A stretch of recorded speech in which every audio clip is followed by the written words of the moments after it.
ऐसा दुस्साहस भगवान क्यों कर करबे।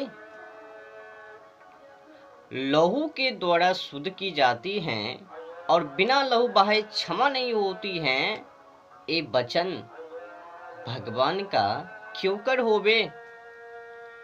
भगवान का वचन नहीं बल्कि मूसा जी का है। मूसा जी ने ही एक समय में बछड़ों और बकरों को मारकर उनका मांस भक्षण कर बाकी कुची शेष और लहू, उस लहू को लेकर किताबों पर और मानवों के ऊपर अंधविश्वासी के तहत छिड़काव कर दिया होगा। और क्या रीति रिवाज परंपरा प्रथा को बना लिया और कलंक परमेश्वर के ऊपर थोप दिया कि तुम लोगों के लिए यही परमेश्वर के द्वारा परमेश्वर के तरफ से आज्ञा है कि इनके बिना क्षमा ना होबे, शुद्ध ना होबे।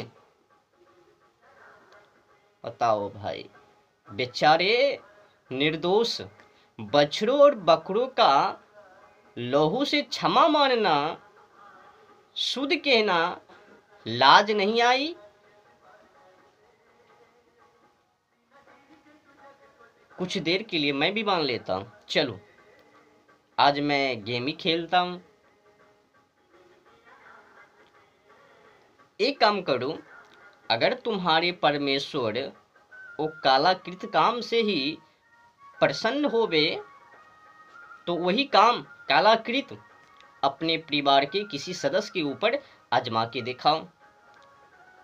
अपने ही रिश्तेदारों को उठाओ, माता हो, बहन हो, पुत्र हो, पुत्री हो, जो भी हो, पर हाँ अपने ही कुलों में से किसी एक को उठाओ, उनको जबाह करो, फिर उनका मांस नोचो और उनका मांस प्रसाद के रूप में बांट दो। बाकी कुछ ही रही लहू, उनको छिड़काव करके दिखाओ। अगर आप वही कालाकृत परिवार के साथ करबे तो मैं समझ लूंगा। और हाँ, अगर आपके परिवार में उस कालाकृत काम से नाराज ना होबे तो, आंखों से आंसू ना बहावे तो,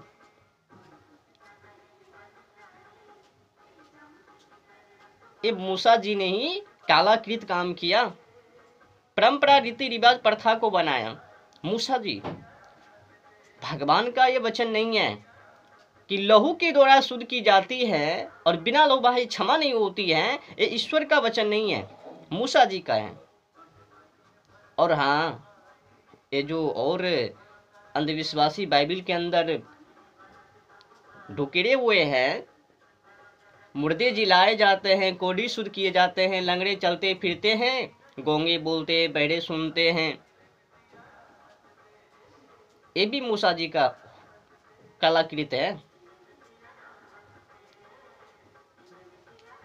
परमेश्वर जी बताओ, कोई माता पिता ये कभी चाहवे कि हमारी पुत्री पुत्र या फिर कोई सदस्य मौत को गले लगा लेवे? ऐसे ही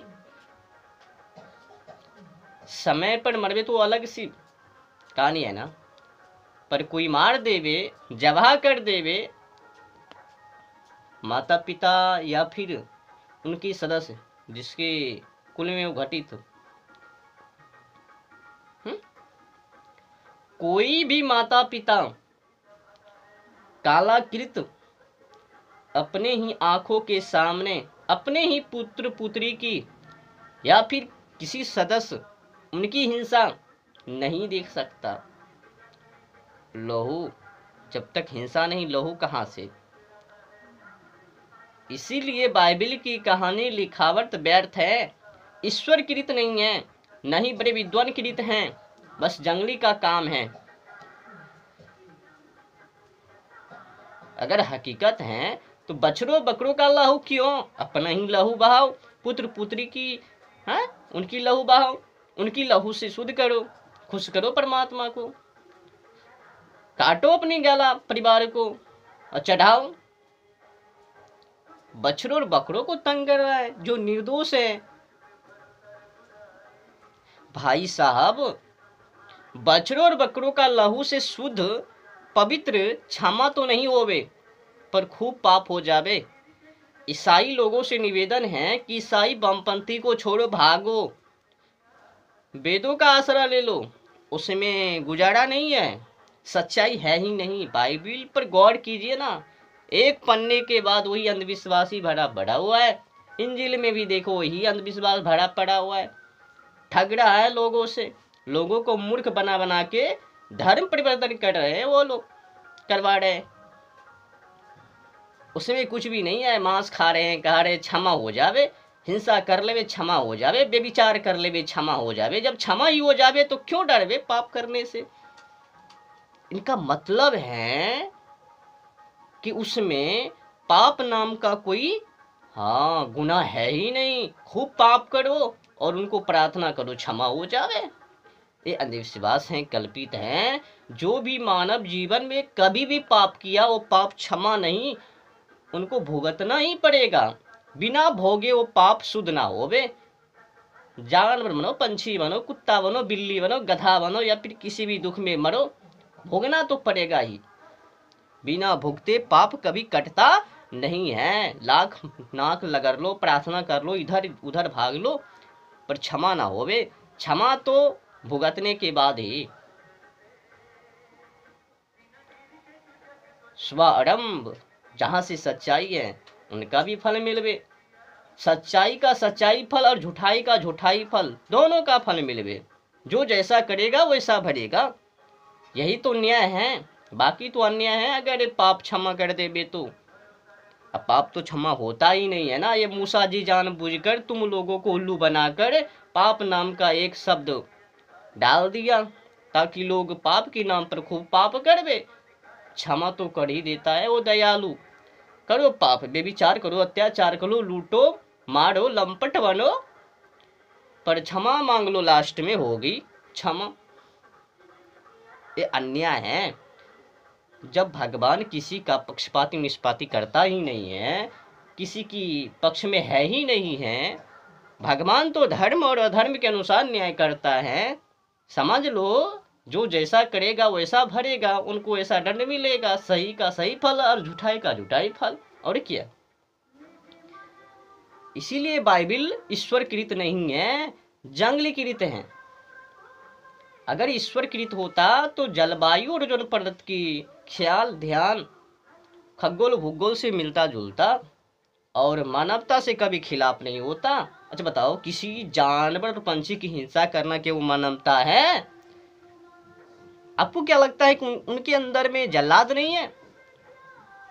जब तक मानव में जल्लादी आचरण नहीं, तब तक तो किसी की हिंसा कर ही नहीं सकता है। तो जल्लाद बनना पड़ता है ना। जल्लाद बनने के बाद ही हिंसा। जानवर पंछी के प्रति क्रूरता बनना पड़ता है ना, है? जब मानव में मानवता नहीं तो समझ लो। देखो भाई, दोष वो यीशु में नहीं है, दोष ये मूसा जी में है, बाइबिल में है। होवे वो महान व्यक्ति, पर ये बाइबिल में जिस तरह से लिखा हुआ है, ये तो एकदम गंडू है। बाइबिल को कोई भी बड़े विद्वान सही ना ठहरावे। क्यों कर ठहरावे? एकदम गंदी भरी पड़ी हुई है उसमें। इसमें यीशु की गलती नहीं है, मूसा जी की है। जो भी लिखा उनकी गलती है। आडंबर आडंबर पाखंड से बड़ा पड़ा हुआ है। 5 रोटी 2 मछली से, जहां देखो खाने की बातें कर रहा है। और पीछे हो लिया 10 थी, 9 भाग गई, 1 आई, वो भी उनकी बड़ाई नहीं करी। तो कहने लगा कोई बात नहीं, तेरे मन ने चंगा किया, अब तू दूर हो जा। कम से कम परमेश्वर का तो बड़ाई कर लेता, तिया ही नहीं वो।